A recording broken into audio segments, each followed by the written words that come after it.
Leaders have descended on Egypt for the much-anticipated COP27 conference, which begins today in South Africa. The presidency has released a $1.5 trillion rand investment plan to decarbonise the economy and ensure a just transition. The bulk of the funding will go towards the electricity sector, which is the biggest contributor to emissions that contribute to climate change in South Africa. For more on this, I'm joined by Mminele, head of the Presidential Climate Finance Task Team. Mr. Mminele, very good afternoon. Thanks for your time today. Now, unpack for us this R1.5 million plan. How's it all going to come together? Thank you very much, and good afternoon to you and the viewers of Newzroom Afrika. Yes, you're quite right. We've kind of indeed reached quite a milestone with the release of this investment plan, which is the culmination of quite a lot of work in recent months, which has been drawing on the expertise and the dedicated technical work from various South African institutions, organizations, and experts in the energy and transition fields. But what the plan actually is about is for the initial 5 years of the just energy transition, and sets out the scale in terms of the investments that are required to ensure that South Africa can transition to a low carbon economy and a climate resilient society, and that can be done in an equitable and a just manner. And this would be both in line of our international commitments from a point of view of what South Africa is committed to through its nationally determined contribution, which has to do with the commitments that we've made to reduce domestic greenhouse gas emissions. But also the plan is in support of dealing with our electricity supply problems, protecting vulnerable sectors and jobs, and also promoting investments in the new green economy of the future. And all of this forms part of a very broad, holistic and integrated approach to broad economic transformation, which will inform our future growth and development model. Now, what I find difficult to wrap my mind around is the size of the investment, R1.5 trillion rand. Now, we know that the Just Energy Transition Partnership has pledged $8.5 billion, which is all but 10% of what we actually require, part of this plan, over the next 5 years. How's this money going to be raised? Because it's a substantial amount. Well, even the 1.5 trillion is only in relation to the first 5 years of a multi-decade journey. So, significantly more funding will be required. And indeed, the amount that is being contributed by our international partners in the Just Energy Transition Partnership of initially $8.5 billion is indeed relatively small when one considers the overall scale of need, but one should not underestimate or underplay its very important sort of catalytic role in kickstarting this process. So it's a very important contribution, but you're right, more funding will need to be raised, and that will come from the universe of where finance can come from in terms of other sovereigns that have already indicated their willingness to support the South African transition journey. It'll come from organizations such as philanthropies, but the bulk of it will come from domestic and international private markets, and the public funds will have to be deployed in such a manner that we can crowd in or leverage these funds to bring in the much bigger pools that sit in the private sector. Indicators are always a good thing when you're coming up with a plan of this magnitude. Now, of that $8.5 billion that's been pledged, I think last year, if I'm not mistaken, how much have we received?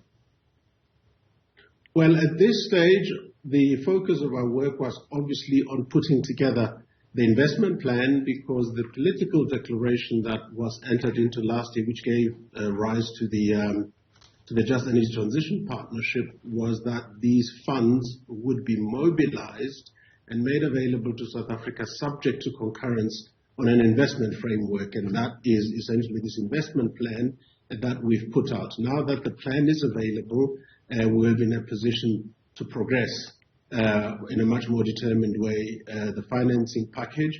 And we are at different stages. It's not that we haven't started yet. We're at different stages of that financing package. Some elements of it have progressed quite far and are at a stage that I would call execution ready, and announcements in that regard will be made shortly. And some of that will be capable of flowing in the early parts of next year. So some elements will register fairly quickly. So at this juncture, no money has been received. It's been pledged, and we expect that with the progress that you're making in concretizing this plan, money will start to trickle in.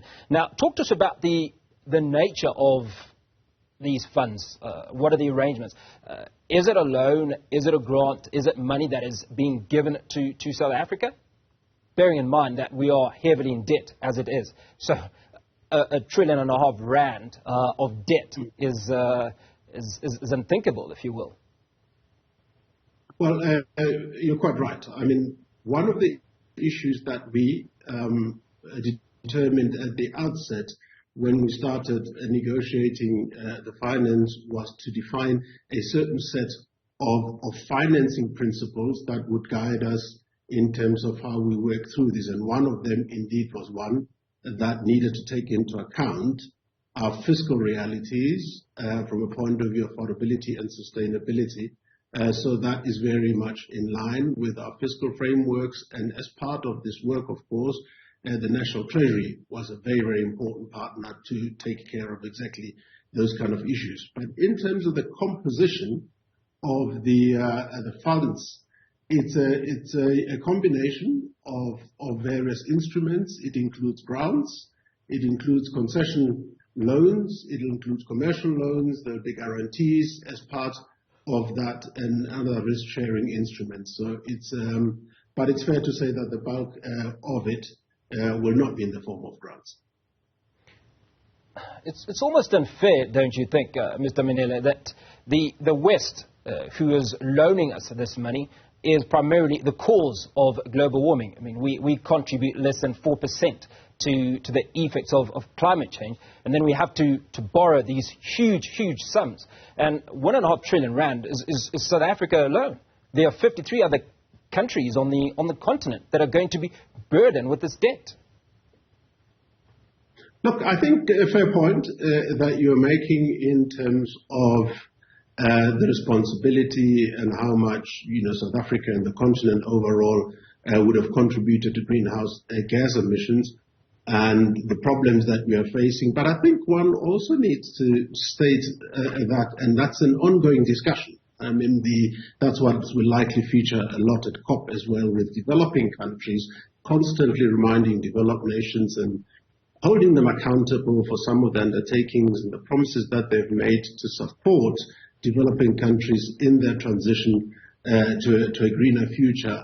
But I think we also need to say, while the offer at the moment and what's on the table generally is insufficient, that's something, though, to start with for now and continue these discussions. And you would have heard our president on Friday indicating that South Africa will continue to engage both the international partners that form part of the arrangements, but other partners as well, to see whether in particular the grant component can be increased, but also the overall envelope of funding that needs to come to developing nations, particularly in the form of highly concessional loans.